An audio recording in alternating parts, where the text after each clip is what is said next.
Hello everyone, I am advocate Rabia Amjad. आज मैं लेके आई हूँ वो सारे केसेस जो कि लड़कियों के साथ हुए हैं, उन सब केसेस की मालूमात। इस्लामिक यूनिवर्सिटी के बाद अब डीजी खान यूनिवर्सिटी में भी स्कैंडल के बारे में बात आई है, बल्कि लड़की ने खुद ऑन एयर आके बयान दिया है और लड़की का ये कहना है कि मेरा ज्यादती इस्तेसाल हुआ और फिर मुझे ब्लैकमेल किया गया। यूनिवर्सिटी के 2 प्रोफेसर हैं जो ये सब कुछ कर रहे हैं। इसका क्या कहना है ये आपको सुनवाते हैं।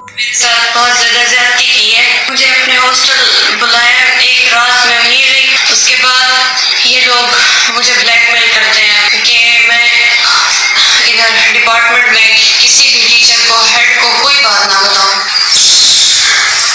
मेरी छोटी सिस्टर को ब्लैकमेल करते हैं। वो यहाँ बीए सेकंड सेमेस्टर की स्टूडेंट है। वीसी साहब के पास पहले भी काफ़ी सारी एप्लीकेशंस जा चुकी हैं और वीसी साहब ने कोई एक्शन नहीं लिया। अब अगर वीसी साहब ने कोई एक्शन ना लिया तो मैं मज़ीद बर्दाश्त नहीं करूँगी। मैं यूनिवर्सिटी में ही खुद को आग लगा दूँगी। इसके जिम्मेदार जो है वीसी साहब। भावलपुर इस्लामिक यूनिवर्सिटी के स्कैंडल खुलने के बाद जब इस लड़की ने ये वीडियो बयान जारी किया तो एफआईआर की गई उन दोनों प्रोफेसर के अगेंस्ट की वो उसके साथ ज्यादती करते रहे हैं। एफआईआर की कॉपी आपके सामने चल रही है। अब बात करते हैं भावलपुर यूनिवर्सिटी के बारे में, जिसपे इकरार हसन बताया कि किस तरह से उन्हें ब्लैकमेल किया जा रहा है, उन्हें धमकियां दी जा रही है। हम आपको वो ऑडियो कॉल भी सुनाते हैं कि जो सुनवाए जाने के काबिल नहीं है, जिसमें जितनी गलीज गालियां बकी जा सकती हैं, कही जा सकती हैं, वो तारिक बशीर चीमा साहब ने दी है। धमकियां जितनी दी जा सकती हैं वो तारिक बशीर चीमा साहब ने दी है। छोटा सा ये उनका ये धमकी आमेज लहजा मुलाहिजा कीजिए। आज तो बात जुड़ो ना कहीं मेरी खबर ना आने दो, खबर नहीं करना बात माफी नहीं देने का बहुत कहा इस मामले। कभी किसी को गलत बात पर माफी नहीं दी, मैं उसका पीछा करता हूँ। साथ ही साथ ये भी देखिए कि उन्होंने सर हिला दिया कि इकरार हसन कराची में रहता है, जबकि मैं अब 3 साल से कराची में नहीं रह रहा हूँ। ये जरा क्लिप मुलाहिजा कीजिए। इकरार हसन कहाँ रहता है? कराची रहता है। कौन उसको इंफॉर्मेशन फीड कर रहा है, झूठी सच्ची? इस प्रेस कॉन्फ्रेंस में भी तारिक बशीर चीमा साहब ये कहते हैं कि जनाब मैं आखिर तक पीछा करता हूँ, यानी एक धमकी आवेज जुमला उन्होंने बोला। ऑडियो कॉल की रिकॉर्डिंग हम आपको सुनाएंगे, उसमें भी वो ये कह रहे हैं कि मैं कब्र तक पीछा करता हूँ, मैं कब्र तक पहरा देता हूँ। और जो ट्वीट्स हमें इब्तदाई तौर पर की गई वो सब मौजूद हैं और जिसने हमें धमकी दी उन ट्वीट्स के नीचे उन्होंने ये कहा कि तारिक बशीर चीमा कब्र की दीवारों तक पहुंचाता है, तारिक बशीर चीमा कब्र की दीवारों तक पीछा करता है, तारिक बशीर चीमा कब्र तक छोड़ता नहीं है। तो अल्टीमेटली एक जो कब्र का लफ्ज है ये तारिक बशीर चीमा साहब का बड़ा मरहूब और महबूब लफ्ज लगता है, लेकिन अल्लाह ताला की जात मालिक वही कहते हैं कि जो रात कब्र में जाहिर है वो रात बाहर नहीं हो सकती। तो ऐसे ही पूछा कि वो या क्या नाम है उसका, हाँ एहसान जट। तो जनाब देखिए फलाने एहसान, क्या नाम था उसका? एहसान जट के साथ जी वली जात की तस्वीरें हैं। एक उसकी बीवी थी, दूसरी भी क्लेम करती है मैं भी इसकी बीवी हूँ। उनकी आपस में लड़ाई की वजह से वो पकड़ा गया अपने गाँव से। उसका यूनिवर्सिटी से क्या वास्ता था? वो तो 5 साल हो गए यूनिवर्सिटी छोड़े हुए। तो जनाब ये ज़ाहिर है उनकी प्रेस कॉन्फ्रेंस और इकरार हसन ने एक बहुत सॉलिड, बहुत बड़ा सबूत दिया है। वो क्या सबूत है आइए उनके जुबानी ही सुनते हैं। तारिक बशीर चीमा साहब की प्रेस कॉन्फ्रेंस के जवाब में अपना पहला सबूत जिस 2021 में पाकिस्तान की सबसे बड़ी सिविलियन खुफिया एजेंसी इंटेलिजेंस ब्यूरो यानी आईबी की जानिब से एक रिपोर्ट मुरतब की गई जो कि उस वक्त के आरपीओ के प्राइम मिनिस्टर और उस वक्त के आईजी पंजाब के दफ्तर को इरसाल की गई। ये तमाम दफातर मौजूद है इसको कंफर्म करने के लिए या इसको डिनाई करने के लिए। इकरार हसन ने सबूत दिया कि पहले भी उनके बेटे के ऊपर नशा करने और नशा सप्लाई करने का इल्जाम था।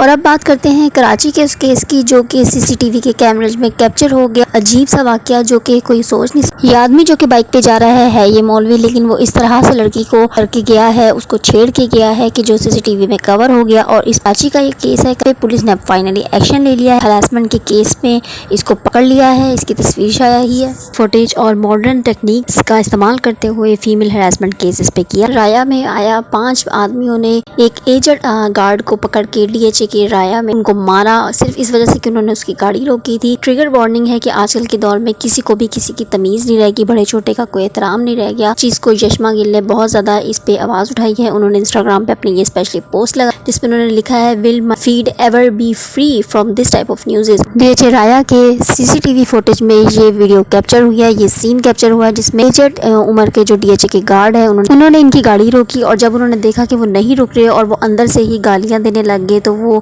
गार्ड इनकी गाड़ी छोड़ के चले जाने लगे। लेकिन वो फिर भी पीछे आके उन्होंने ये तक नहीं देखा कि वो जो गार्ड है वो उनके बाप की उम्र के हैं। उन सब ने 5 बंदों ने मिलके उन्हें इतना मारा, लोगों ने आके बचाने की भी कोशिश की। इस चीज को देख के यशमा गिल ने भी बहुत ही डिप्रेस और बहुत ही सैड उन्होंने एक इंस्टाग्राम पे पोस्ट लगाई है। उन्होंने कहा है कि मेरा फीड कभी भी इस तरह की न्यूज़ से खाली नहीं रह सकता। क्या इस तरह के क्या वाकयात होने लग गए। बहुत ही अफसोसनाक वाकया है कि लोगों में बर्दाश्त बिल्कुल खत्म हो चुकी है। बड़ा छोटा कोई चीज नहीं देखी जाती, कोई चीज का एहतराम नहीं रह गया और हर कोई अपनी पावर और पैसे के बलबूते पे एक दूसरे पे जुल्म हो रहा है। और अफसोस की बात यह है कि आसपास के लोग भी अब जुल्म देखते रहते हैं या देखने वापस आ जाते हैं, लेकिन कोई भी आवाज नहीं उठाता। इसी तरह रिजवाना टॉर्चर केस में भी यही हुआ कि बच्ची के साथ इतना जुल्म किया गया को गाड़ी से उतारने वाली वीडियो सामने आ गई, जिस साबित हुआ कि माँ उसकी बिल्कुल ठीक कह रही थी कि बच्ची की हालत बहुत खराब है, बच्ची लंगड़ा के चल रही थी। ये सीसीटीवी की फुटेज अब वायरल हो चुकी हुई है। रिजवाना टॉर्चर केस में जब उनके वकील ने ये सीसीटीवी फुटेज जज साहब को दिखाई तो फिर ये बात साबित हो गई कि वाकई रिजवाना के साथ बहुत जुल्म और ज्यादती हुई, हड्डियां टूटी हुई थी, वो गाड़ी से उतारा गया, लंगड़ा के चल रही थी। और इन्हीं वजूहात की बिना पे जज साहब ने सोमिया आसिम की जो बेल थी को मुस्तरद कर दिया और उसको 14 रोजा उनका जुडिशियल रिमांड अनाउंस हो गया। माँ बाप बहुत खुश हैं कि उनकी बेटी को इंसाफ मिला है। लॉयर्स का क्या कहना है ये आपको सुनाते हैं।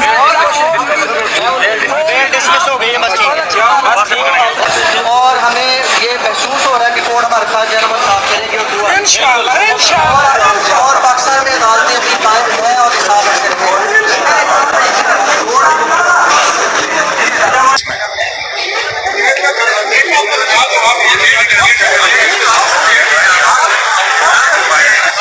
सोमिया आसिम को अरेस्ट करने के लिए लेडीज कांस्टेबल को पहले से बुला लिया गया था जो अदालत के बाहर वेट कर रही थी। रिजवाना का केस अभी खत्म नहीं हुआ और साथ ही ऐसा ही केस एक और मंजरेआम पे आ गया। ये वीडियो पैकेजेस मॉल की है। पैकेजेस मॉल में आप इनह्यूमैनिटी का एक ऐसी मिसाल देख रहे हैं कि ऊपर मालकन बैठी है और उसने बाकायदा जमीन पे अपनी घर की मुलाजमा को बिठा के खाने के लिए कुछ दिया हुआ है। ये रैंडमली किसी ने वहाँ वीडियो बनाई और सोशल मीडिया पे वायरल कर दी, जिसके बाद मतीरा ने भी इस पे आवाज उठाई है और मतीरा भी बोली है, people need to stop hiring kids for their own children, this needs to stop. जिसके अपने बच्चे हो वो किसी और बच्चे के साथ किस तरह से ये सलूक कर सकता है, ये बहुत ही बदतरीन मिसाल है। साथ ही अब डीजी मिसाल पैमरा की कि पैमरा ने भी बेहयाई के सारे दरवाजे खोल चुके हैं। इसी चीज पे चेक एंड बैलेंस नहीं है, गुनाह को इतना आम कर रहे हैं कि झिझक ही खत्म हो जाए। तेरे बिन ड्रामे में इस तरह का सीन दिखाया जो कि नहीं दिखाना चाहिए और पाकिस्तानी चैनल्स पे भी कुछ इस तरह के पीते हुए नजर आ रहे हैं जिनका नाम भी लेना हमारे लिए हराम है। और ना सिर्फ ये सब ड्रामों में हो रहा है बल्कि रियलिटी में भी सेलिब्रिटीज इतने ज्यादा बोल्ड हो गए हैं कि वो कुछ ओपन ड्रेसेस पहन रहे हैं। अब प्रेगनेंसी को जैसे लोग पहले छुपाते थे अब ओपनली उस पर फोटोशूट होते हैं। जवेरिया बासी की बेटी और मिनल खान के घर जो नया मेहमान आने वाला है ये उनके लिए खुशी की खबर है, जिसको उन्होंने इतने बोल्ड अंदाज में पेश किया कि इस पे भी कंट्रोवर्सी बन गई। जैसे कि जवेरिया बासी के एक्स हस्बैंड शमून अब्बासी ने भी अब कहा never wanted to be attached to shameless people. इस तरह से उन्होंने एक तरह से टॉन्ट किया अपनी एक्स वाइफ को